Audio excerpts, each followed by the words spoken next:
Então sejam todos bem-vindos. Nós estamos no programa Pautalk para iniciarmos o estudo do livro No Mundo Maior, de André Luiz, o Espírito, o Médium, nosso querido Chico Xavier, né? Francisco Cândido Xavier. Nós estamos no capítulo 4, estudando o cérebro. Sejam todos bem-vindos aqui no Pautalk, bem-vindos também no Facebook. E você, se estiver ouvindo e assistindo o vídeo depois, receba também o nosso abraço. Vamos lá, vamos começar então, né? Nessa altura das elucidações, arrisquei uma pergunta. O André Luiz fala aqui, né? Nessa altura das elucidações, arrisquei uma pergunta, no intervalo que se fez espontâneo. Como interpretar de maneira simples as 3 regiões da vida cerebral a que nos referimos? Né? Então, André Luiz querendo saber como interpretar essa questão das 3 regiões que o Caldeirado se referiu. Essas 3 regiões, se vocês se lembrarem, a região dos instintos, né? A região do córtex motor, que é a região do consciente, e a região do lobo frontal, que é a região do superconsciente. Tá? Então essas são as 3 regiões. Como interpretar essas 3 regiões? É isso que o André Luiz está perguntando. Tá? O companheiro não se fez de rogado e redarguiu. Nervos, zona motora e lobos frontais no corpo carnal, traduzindo impulsividade,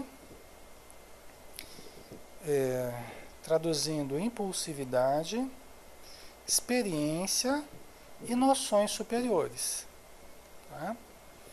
Então, nervos, zona motora e lobos frontais. São essas 3 regiões, né? Nervos, zona motora e lobos frontais. No corpo carnal, traduzindo impulsividade, experiência e noções superiores da alma. Constituem campos de fixação da mente encarnada ou desencarnada. Tá? Campos de fixação da mente. Ora nós nos fixamos mais na região dos instintos, ora nós nos fixamos mais na região motora, do córtex motor, ora nós nos fixamos mais na região dos lobos frontais. Tá? Certo, Diana? Você ficou pensando nos lobos frontais, né? Então é isso aí. É a região superior, né? A demora excessiva, olha só. A demora excessiva num desses planos, com as ações que lhes são consequentes, determina a destinação do cosmo individual. Ixi, o que significa isso, meu Deus do céu? Né? O que significa isso que ele falou aqui? Vamos lá.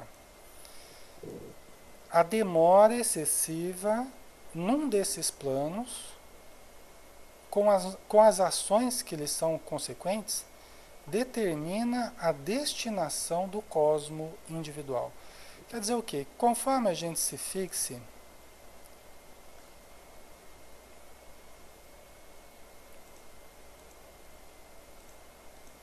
oi pessoal, som ok? Oi. Som.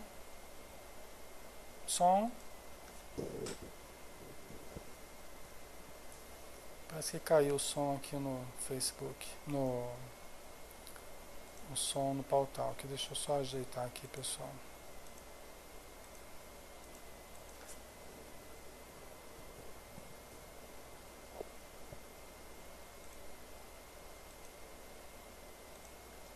Oi, gente. Oi. Som ok? Estão ouvindo bem? Ok, né? Tá. Deve ter dado um lag aí, não sumiu, né? Joia. Então vamos lá. Tá? Cuidado aí, pessoal, quando vocês forem mexendo nos botõezinhos aí, às vezes também, dependendo do que mexe aí, tira a gente do microfone, tá? Então vamos lá. A demora excessiva num desses planos, tá? Qual planos? Do inconsciente, do consciente ou do superconsciente, tá? Determina a destinação do cosmo individual.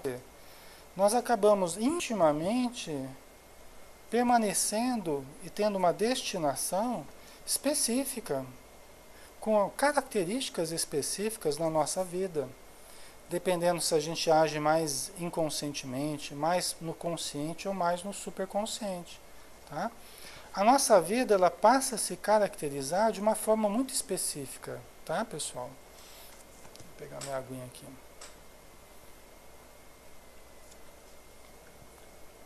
Que é o que nós vamos ver aqui, né? Então, vamos lá. A criatura estacionária na região dos impulsos perde-se num labirinto de causas e efeitos, desperdiçando tempo e energia. Olha, a primeira coisa então, tá? É quem se concentra na região dos instintos, tá? Quem se concentra na região dos instintos, que é a região do passado, a região mais ligada à animalidade, né? O passado evolutivo, tal. O que acontece se a gente se mantiver demorado nessa área, né? O que acontece? A gente perde, nós nos perdemos num labirinto de causas e efeitos, desperdiçando tempo e energia. Por quê? Porque a gente fica só recapitulando o passado. Passado sensual, passado agressivo, passado de erros clamorosos. Então a gente fica recapitulando. Nos perdemos num labirinto de causas e efeitos. A gente fica preso àquela roda de sânsara ou sansara, né? A gente fica preso nesse labirinto de causas e efeitos. Vai demorar para se libertar da necessidade das reencarnações. Tá? Ok? Quem se entrega de modo absoluto ao esforço maquinal, sem consulta ao passado e sem organização de bases para o futuro, mecaniza a existência, destituindo-a de luz edificante. Então aqui um segundo ponto, né? Na segunda questão. Vocês estão me ouvindo, pessoal? O som está ok aí? No pautar que o som está ok? Ok, tá jóia. Então, se nós nos mantemos nesse segundo andar, qual o segundo andar? A região do consciente, do córtex motor. Se nós nos fixarmos aí, tá? Se nós nos fixarmos... O som está baixo, pessoal? O som está baixo? Vocês estão achando que o som está baixo? Ou está normal o som, pessoal? Me deem um retorno, por favor, para a gente poder dar sequência no estudo. Ok. Tá jóia, obrigado. Tá jóia. Então vamos lá, né? Quem se fixa na região do consciente, na região do córtex motor, o que acontece? Veja bem, fixação nessa região, tá? Em detrimento das outras duas, do inconsciente e do superconsciente, né? A pessoa, ela fica no esforço, no presente, um esforço maquinal, da rotina, das repetições maquinais, né? Do dia a dia, das conquistas atuais, das preocupações com a aparência, com o poder, com a beleza, com a vaidade, né? Fica só no aqui e no agora, né? Sem consultar o passado,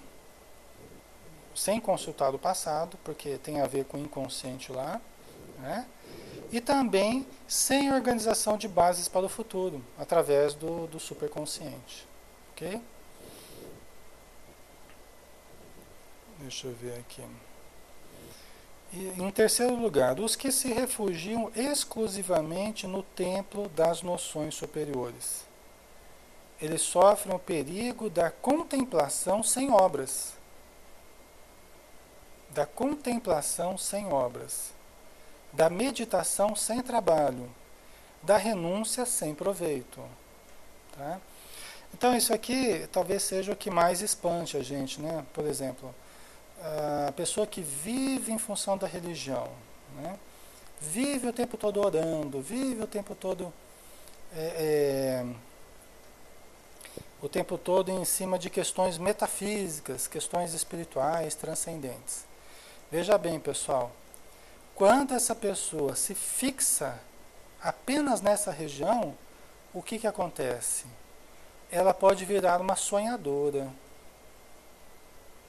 ela pode virar numa sonhadora, em que ela apenas sonha, mas não consegue descer no nível consciente para materializar. Entenderam? Ela apenas sonha, ela apenas idealiza, porque ela está utilizando o superconsciente, mas não consegue operacionalizar. Porque é no ego, na região consciente, é que a gente consegue operacionalizar as coisas. Vira um fanático, Diana, exatamente, tá? Vira um fanático, fanatiza mesmo, tá? Por quê? Porque nós temos que manter o pé no chão, nós temos que manter o contato com a realidade do mundo e vivermos inseridos harmonicamente nessa realidade. Tem muita gente, inclusive no meio espírita, né? Em qualquer religião, principalmente nas religiões, né? Muitas pessoas que acabam se fanatizando, né? Porque elas acham que é normal negar a matéria, é normal negar o ego, é até desejável negar o ego, tá? E o que acontece é que a Joana de Ângeles, ela não pede para nós negarmos o ego, não pede para nós abandonarmos o mundo, abandonarmos o corpo, nada disso. Ela fala que nós devemos harmonizar o self com o ego, né? Nós devemos harmonizar a nossa busca espiritual com a nossa vivência material, o caminho do equilíbrio, né? Tá? Então a pessoa que vive dessa forma, fixada no superconsciente, ela corre esse risco aí, de uma contemplação sem obras, meditação sem trabalho, sonhos sem realização. É a pessoa que tem um sonho por dia. Aliás, tem vários sonhos por dia, né? Todo dia ela tem algum sonho diferente. Todo dia ela tem alguma ideia nova. Ela fica empolgadíssima com as ideias. Só que pergunta se alguma dessas ideias já se tornou realidade. Nenhuma delas. E outra coisa, ela tem ideias muito boas, só que é para os outros realizarem, não é para ela realizar. Às vezes a pessoa, Alexandre, eu tive uma ideia fantástica, por que a gente não faz assim, não faz assado, não faz... Eu falei, nossa, seria muito bom fazer isso, tal. Quando é que você pretende começar? Ah, mas veja bem, eu, na verdade, não tenho muita condição de fazer isso, porque eu não posso ver no centro, porque... Mas como assim, né? Ela está dando um monte de ideia, mas é para os outros fazerem, né? Ela acha que está fazendo muito por ficar dando sugestão, né? Por ficar dando ideias, né? Mas é os outros que vão ter que colocar em prática, né? Está terceirizando, né? Então, gente, a gente precisa tomar cuidado com isso, né? Precisa tomar cuidado com isso, tá? Vamos lá. Deixa eu ver aqui. Para que a nossa mente prossiga na direção do alto, é indispensável se equilibre, valendo-se das conquistas passadas, para orientar os serviços presentes e amparando-se ao mesmo tempo na esperança que flui cristalina e bela da fonte superior de idealismo elevado. Então aqui ele resumiu o Star Free. Essa aqui é a sala do Centro Espírita Maria de Nazaré. Está escrito lá em cima, ó, Centro Espírita Maria de Nazaré. Não é a sala da FEB não, tá? Deve ser alguma outra sala que você está procurando aí, ok? Mas obrigado pela sua presença. E se quiser, pode participar com a gente, tá? Então vamos lá, pessoal. Continuando o estudo aqui. O Calderaro resumiu de uma forma muito interessante como é que deve ser essa harmonização das três áreas dentro de nós, né? Olha lá. Para que a nossa mente prossiga na direção do alto, é indispensável se equilibre valendo-se das conquistas passadas, tá? Olha aí, o passado, o inconsciente, tá? Deixa eu ver aqui. Para orientar os serviços presentes. Então, análise do passado para orientarmos o presente. Olha só, né? E amparando-se ao mesmo tempo na esperança que flui cristalina e bela da fonte superior de idealismo. Aí no caso o superconsciente. Porque essa parte de idealismo, de metas, de objetivos, de sonharmos, de termos esperança, é a parte do self, é a parte do superconsciente, tá? Do eu divino em nós, né? Tá?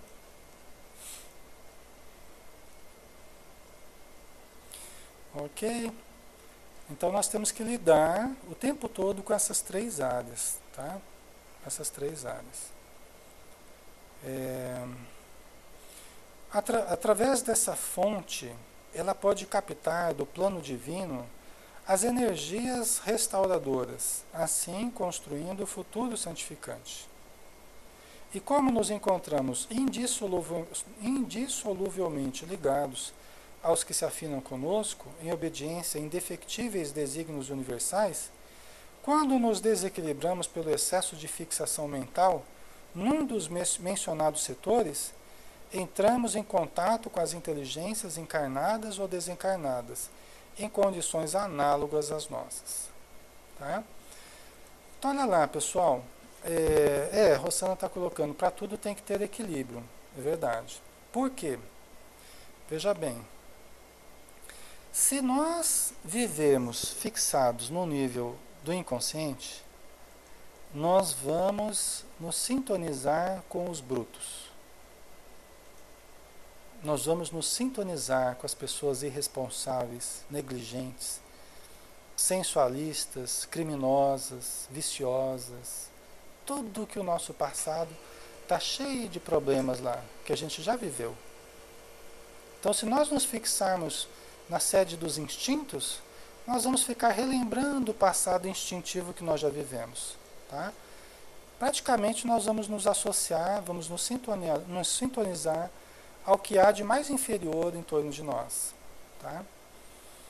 A Rosana, na verdade, a gente precisa das três partes, né? Mas com discernimento, com equilíbrio, é verdade, Rosana. Tá? Se nós nos fixarmos na região do presente, como é que vai se caracterizar a nossa atitude? O que vocês acham? Se a gente se fixar na região do presente, na região do ego, na região do consciente, como é que vai se caracterizar o nosso comportamento? Vocês lembram?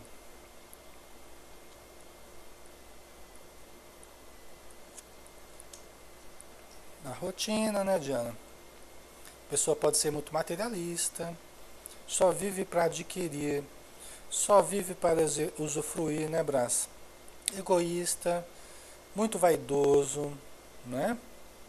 Controlador, tá? É o ter, o parecer, a imagem, a projeção da imagem ganha uma importância excessiva, tá? Ok? A pessoa fica muito imediatista, porque ela está centrada no presente. Apego aos bens materiais, exatamente, Starfree, apego aos bens materiais. A pessoa fica excessivamente centrada no presente. Não tem pessoa que é assim, só trabalhar, né? Para conquistar. Né? Você pergunta com relação ao futuro, não quer saber de futuro, ela quer saber do presente. Você pergunta do passado, eu também não quero saber do passado, eu quero saber do presente, porque o presente eu vou dominar, eu vou conseguir, eu vou comprar, eu vou, né? Então é a pessoa que fica excessivamente presa ao presente, né? Ao imediatismo, né? E a pessoa que fica excessivamente fixada no self, como a gente já viu, é a pessoa que pode cair no equívoco de ficar muito desligada da realidade, fanatizada, sonhadora, tá?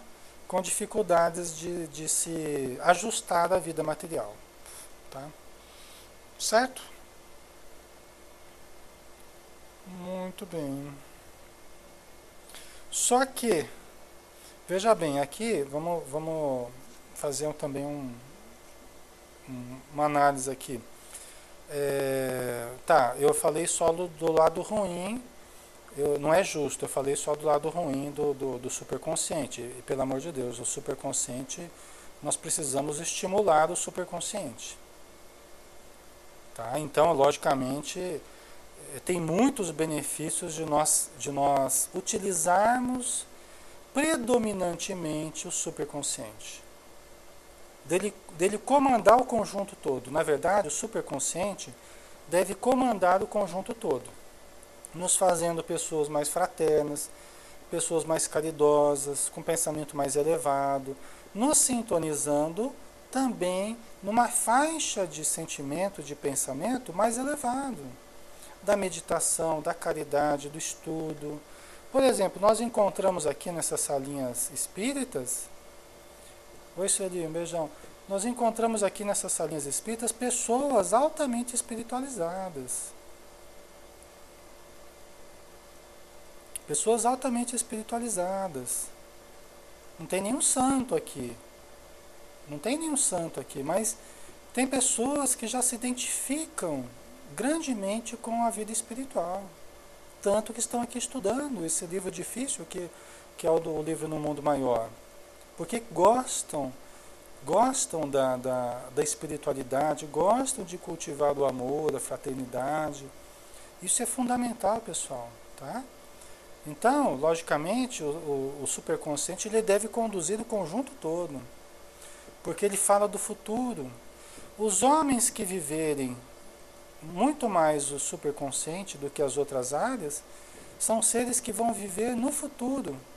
Intimamente, já vivem no futuro. Mesmo que estejam aqui no presente, intimamente já vivem no futuro. Tá? Certo? E como nos encontramos indissoluvelmente... Ah, não, isso aqui já foi. Né?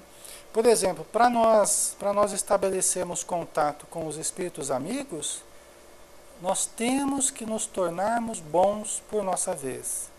Para nós estabelecermos sintonia com os espíritos bons, nós precisamos nos tornar bons também, estimulando a atividade superconsciente, aprendendo a equilibrar esses três departamentos aí da nossa mente. Tá? O instrutor, com ar fraternal, indagou: entendeste? Respondi afirmativamente, possuído de sincera alegria, porque afinal assimilara a lição.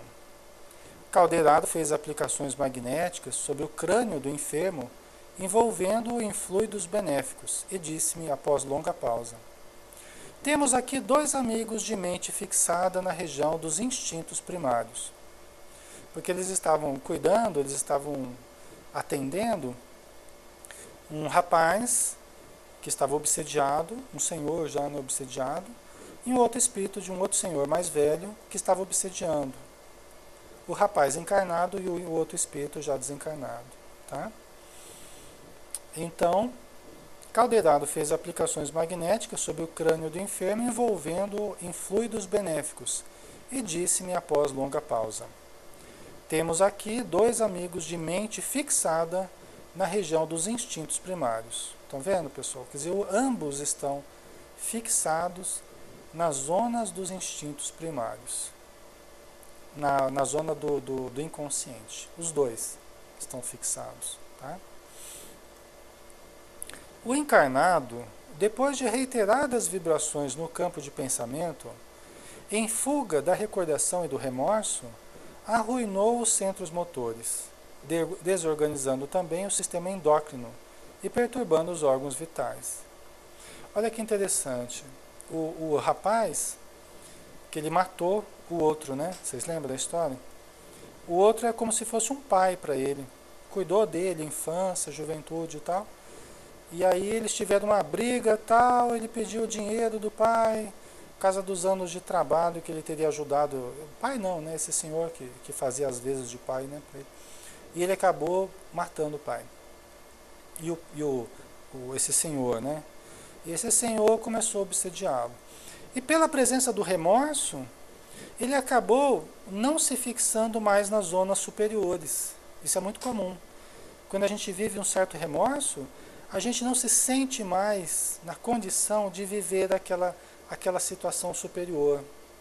Então a gente cai, lá do superconsciente, a gente cai para a segunda região, que é a região do presente. Tá?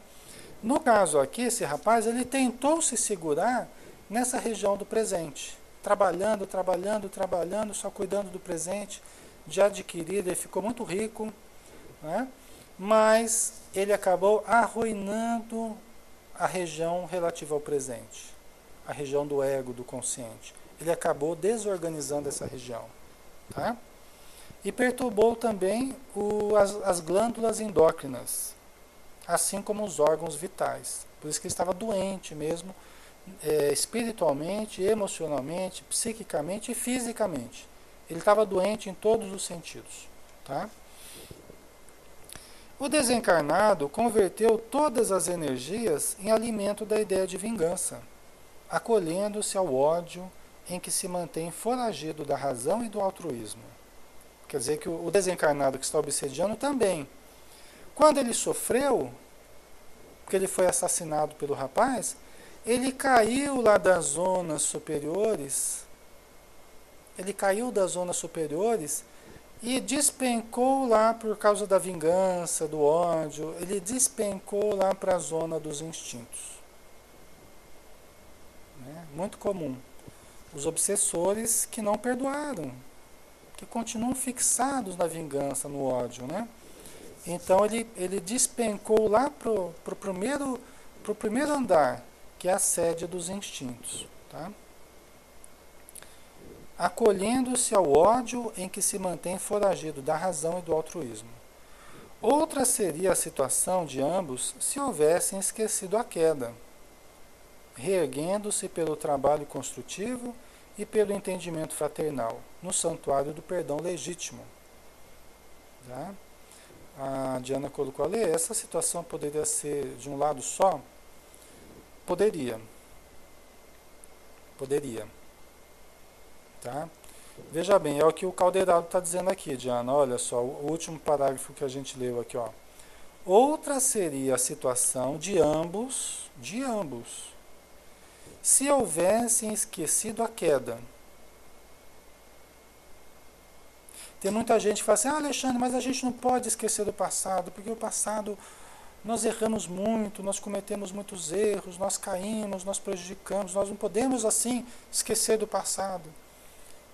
É o que o Caldeirão está dizendo. Ó. Seria outra situação se ambos tivessem se esquecido do passado, houvessem esquecido o passado, esquecido a queda. Entendeu? É uma coisa que a gente vê muito, muito presente nas obras, tanto do André Luiz quanto do Manuel Filomeno de Miranda. Os espíritos valorizam muito.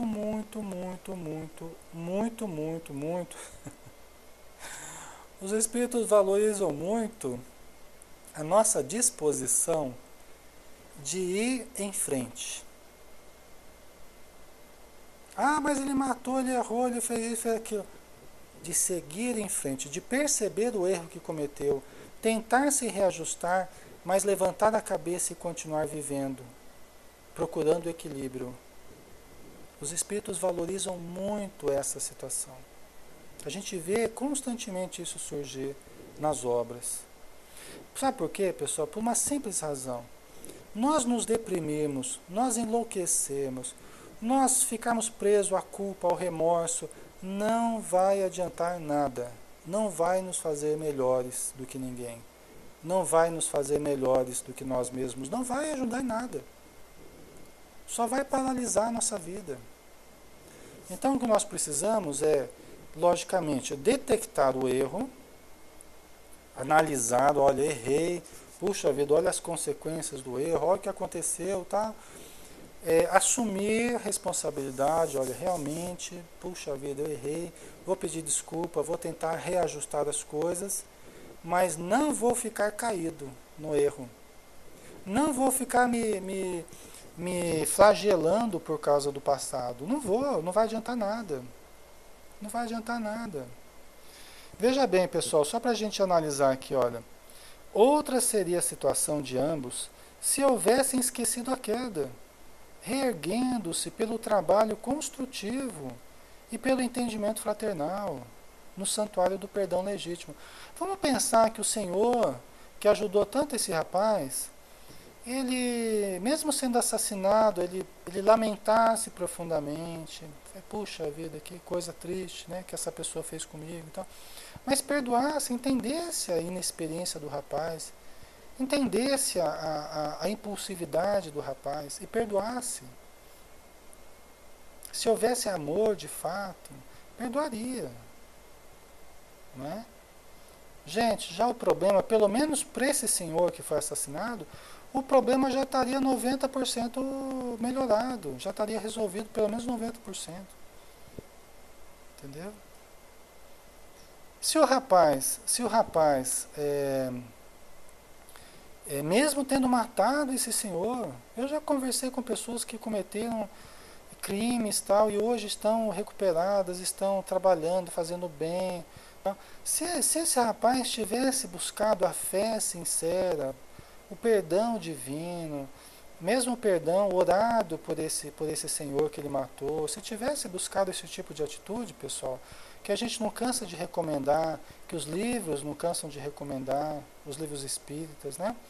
Ele também estaria muito melhor, muito, muito melhor, né? Então aqui a gente está vendo uma situação em que houve uma série de faltas, houve uma série de erros, de equívocos, porque não precisaria ter ficado tão grave essa obsessão. Aliás, pessoal, nenhum de nós vem aqui para ser obsediado. Entrarmos em obsessão é uma opção, não é uma condição que a gente veio. Ninguém vem, nós viemos num projeto de luz. Ah, a pessoa está sendo obsediada porque é o karma dela. Não. Ela veio para trabalhar no bem. Mas o que acontece é que a pessoa não trabalha no bem, não ora, não faz evangelho, não estuda, não perdoa, não, né? Aí acaba entrando, mantém vícios. Aí fica fácil de entrar em obsessão. Aí fica fácil de entrar em obsessão, né, pessoal? Então, na verdade, a obsessão não ajuda nem o obsediado, nem o obsessor. É um grande mal, é o maior mal coletivo hoje no planeta, é a obsessão. Tá? Por isso que nós temos que fazer o possível para sairmos de qualquer obsessão e não entrarmos em obsessão. Né? Tá? A Godocha, se o ofendido tivesse perdoado, exatamente. Então, ele estaria numa condição muito melhor. Né? A Ana Cláudia, o erro faz parte da aprendizagem, exatamente. A Sueli, por isso ninguém está fadado a ficar em zonas inferiores, só se quiser, é isso. Então, Sueli, é lógico que ninguém vai improvisar um estado que não fez por onde cultivar, né? Nem na vida material, nem na vida espiritual, não é? Ninguém vai improvisar. Então a pessoa fez da vida dela uma constante infração às leis divinas, ela não vai conseguir improvisar no estado de equilíbrio no plano espiritual, né? Agora, se ela no meio da vida dela, ela começa a mudar já de postura, né? Já no meio da existência ela começa a mudar de postura, já começa a procurar fazer o bem, a perdoar, a pedir perdão, fazer caridade, tentar se melhorar, ela já vai desencarnar numa condição muito melhor, Tá? Dependendo da vida dela, pode até ser que nem passe pelo umbral. Pode ser que saia da vida ainda de uma forma vencedora. Ó, Paulo de Tarso. Paulo de Tarso, em nome da religião lá, ele chegou a matar pessoas, gente. Não é? Paulo de Tarso matou Estevão a pedradas. Não é? E Paulo de Tarso não se transformou no vaso escolhido por Jesus para a divulgação do Evangelho? Não é? Que exemplo maior do que esse de Paulo de Tarso? Maria de Magdala, obsediada sexualmente, vários espíritos numa obsessão sexual. Né? E vários deles, Pedro também, que estava às voltas com obsessão. Né? O próprio Emmanuel fala sobre isso. Então, todos eles conseguiram mudar certos comportamentos, né? Todos eles precisaram mudar certas atitudes, tá? Nós podemos mudar também, nós podemos nos melhorar, aquilo que precisar de mudança, né? A Diana já li que às vezes o obsessor evolui mais depressa que o obsediado, que para no medo, na peninha de si mesmo. É verdade, Diana, às vezes O obsediado fica ali, continua sofrendo ali, e o obsessor acaba sendo ajudado, mas o obsediado fica ali cultivando autocompaixão, vitimização, e às vezes acaba atraindo até outros espíritos necessitados, que com ele se afinizam. Tá? Pode acontecer, sim. Tá? Então, continuando aqui. É, deixa eu ver onde é que a gente parou aqui.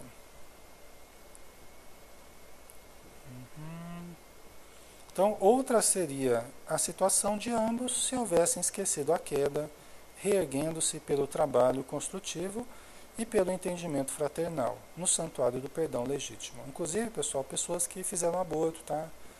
Eu converso sempre com mulheres que fizeram aborto e passado anos, décadas já, continuam presas ao remorso, presas à culpa, presas à depressão. E às vezes já teve até vários filhos depois daquele que ela não recebeu. Às vezes já teve 2, 3 filhos. Pode até ser que um dos seus filhos seja aquele que ela tinha já abortado. Né? Pode ser que ele já tenha vindo de novo e tenha concluído a gestação. Esteja aí já como uma criança ou um jovem bem formado, bem orientado. E às vezes a pessoa está sofrendo ainda pelo aborto que fez. Pelo aborto que fez na juventude, né? Na adolescência ou já na fase madura, aí depende do caso, né? Agora, o remorso faz a auto-obsessão, sim. A pessoa fica obsediando ela mesma, né? E abre espaço para a obsessão de fora também, né, Goducha? Tá? Então vamos andar mais um pouquinho aqui. O assistente deixou perceber novo brilho nos olhos percussientes e acrescentou: segundo verificamos, Jesus Cristo tinha sobradas razões recomendando-nos o amor aos inimigos e a oração pelos que nos perseguem e caluniam.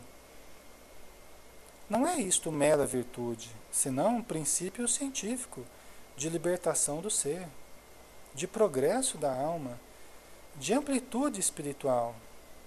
No pensamento residem as causas. Né? Vocês entenderam? Ele está dizendo, o assistente, o Calderaro, né? Está dizendo, olha, não foi à toa que Jesus falou, né? Recomendando-nos o amor aos inimigos, a oração pelos que nos perseguem e caluniam. Né? Isso não é mera virtude, não é mera demonstração de virtude, mas é princípio científico de libertação do ser, de progresso da alma, de amplitude espiritual. Por quê, pessoal? Porque aquilo que nós cultivarmos é aquilo que nós teremos dentro de nós. No campo do pensamento. Pensamento é tudo, né, Diana? Isso mesmo. Pensamento é tudo. Aquilo que nós cultivarmos no campo do pensamento é o que nós vamos viver às voltas com aquilo. Vamos ficar enclausurados na culpa, porque deixamos a culpa se instalar dentro de nós. Ficamos enclausurados no medo, porque deixamos o medo se fixar na cidadela da alma. Nós vamos deixando o medo, vamos cultivando o medo, né? E aí ele vai se instalando. Ao invés de cultivar a segurança, a confiança, a coragem, a fé, a esperança, ficamos cultivando o medo, a insegurança, o temor, né? A vacilação, a dúvida. Tá? Por isso que nós vamos ter, cada criatura vai viver conforme o que pensa dentro de si, conforme o que cultiva dentro de si. Tá? Época virá em que o amor, a fraternidade e a compreensão, definindo estados do espírito, serão tão importantes para a mente encarnada quanto o pão, a água, o remédio. É questão de tempo. Olha que legal isso aqui, né? Que o Calderaro falou. Interessante, né? Época virá em que o amor, a fraternidade e a compreensão, definindo estados do espírito, né, serão tão importantes para a mente encarnada quanto o pão, a água e o remédio. É só uma questão de tempo. Vocês entenderam, pessoal? Amor, fraternidade e compreensão. Como é que a gente vive sem essas três atitudes aqui? Sentimentos, né? Comportamentos. Amor, fraternidade e compreensão. Como é que a gente vive sem isso? Será que dá para viver? Né? Para viver dá, né? Para viver dá, sim. Só que qual é a qualidade da nossa vida sem compreensão, sem amor, sem fraternidade? Não é? A gente vê claramente que é feliz aquele que ama. A pessoa que ama é feliz. Não importa de que religião, se tem religião, se não tem.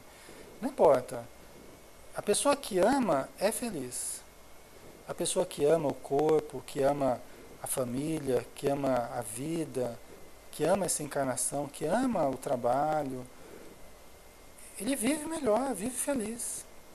A pessoa que não ama permanece na infelicidade, né? Num baixo nível de consciência. É preciso amar o corpo também, né? Porque o corpo é uma máquina divina que nos foi dado por empréstimo, né? Nós temos que cuidar do corpo e do espírito.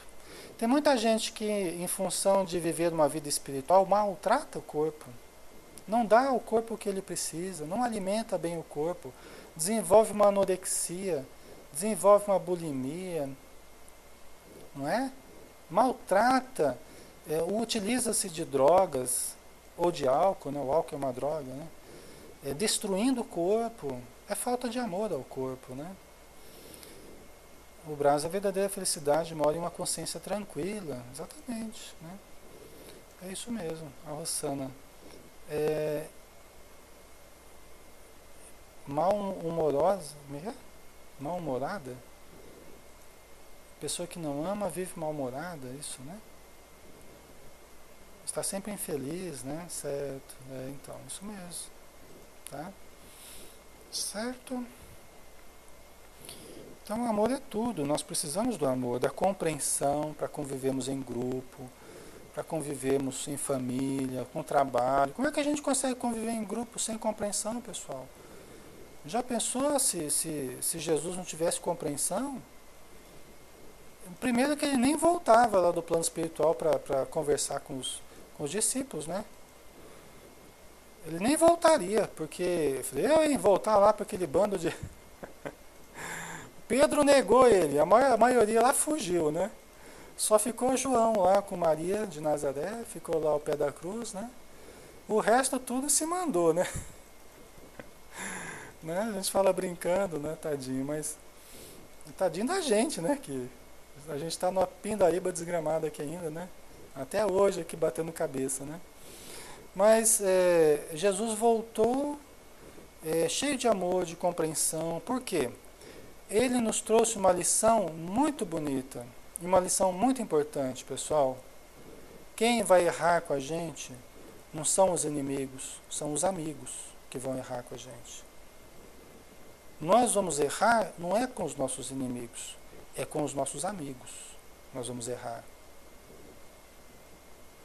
Às vezes a pessoa fala, mas você era meu amigo, como é que você foi fazer isso? Mas fez justamente porque era amigo. Porque quando a gente é amigo, a gente tem convivência.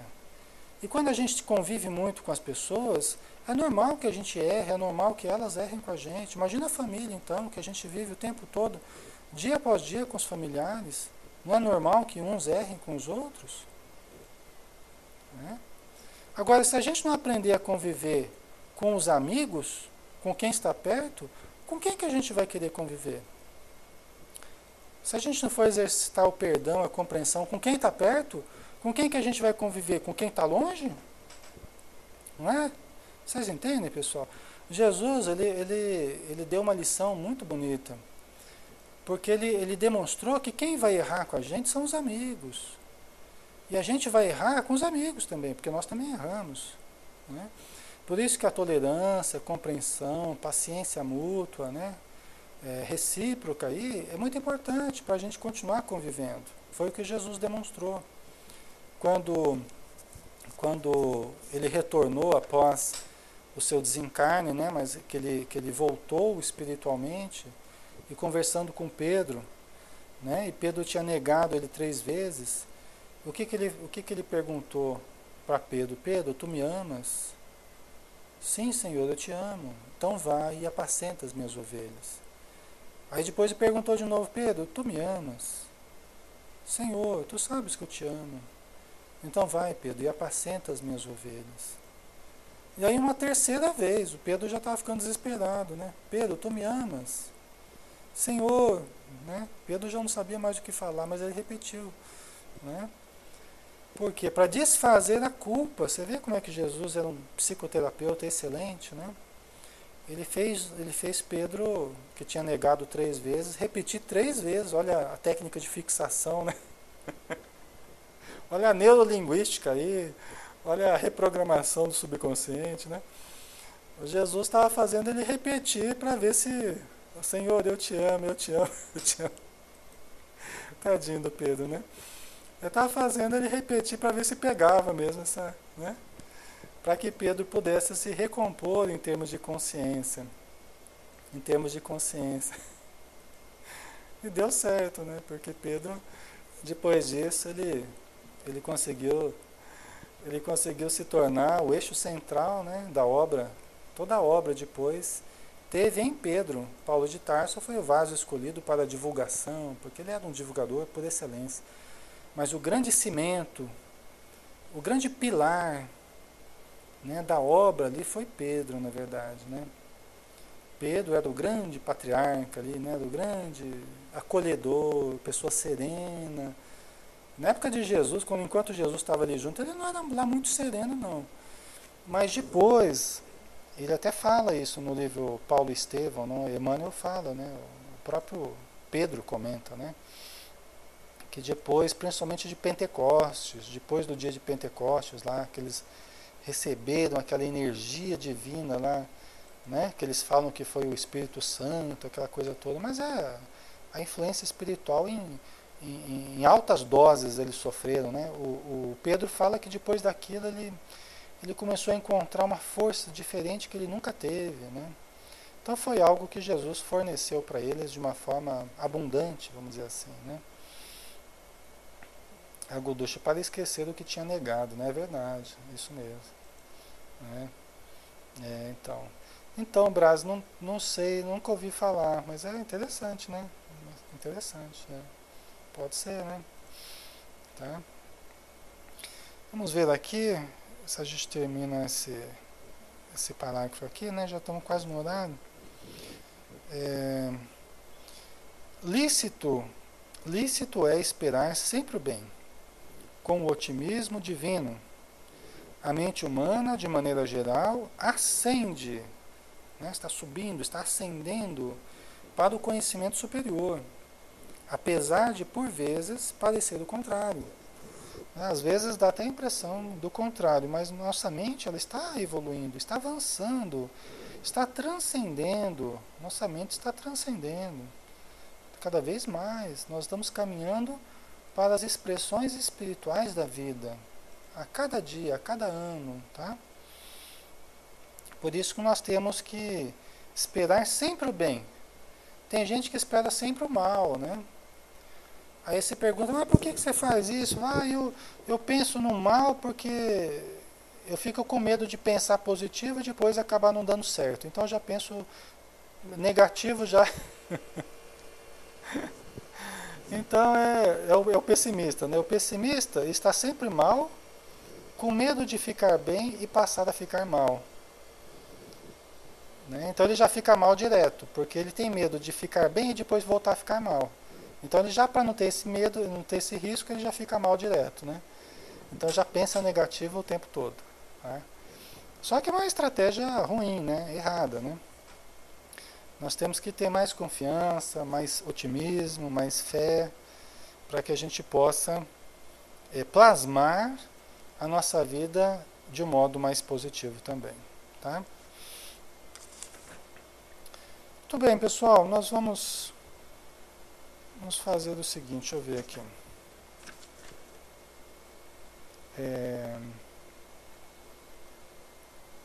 Vamos dar uma paradinha aqui. Semana que vem a gente continua, tá? No meu aqui a gente parou na página 63. Passou rápido o tempo, né? Na hora que a gente veja... Ah, né, Goducha? Passa muito rápido, né? Então tá jóia. Então nós vamos novamente fazermos uma oração. Vamos elevar o pensamento, né? Continuarmos com o pensamento elevado, pedindo por todos nós que aqui estamos, formando a grande família de amigos, de irmãos, todos somos necessitados. A grande família universal, que necessita muito ainda da energia divina, da compreensão, da paz, do amor, que nós devemos cultivar dentro de nós. Ajuda-nos, Senhor Jesus, a termos uma boa noite, uma noite produtiva, uma noite espiritualizada, desligados do corpo, por hora do sono, e que possamos encontrar amigos, parentes, trabalhadores da casa espírita, possamos ajudar e sermos ajudados, possamos estudar e aprender, trabalhar e servir em Teu nome. Que possamos semana que vem, Senhor, estarmos juntos novamente, para novamente permutarmos essas vibrações cariciosas que nos fazem tão bem e que geram uma sensação de harmonia que perdura durante as horas seguintes. Por isso te agradecemos, Senhor. Muito obrigado por tudo. Que a Tua luz permaneça conosco. Que assim seja.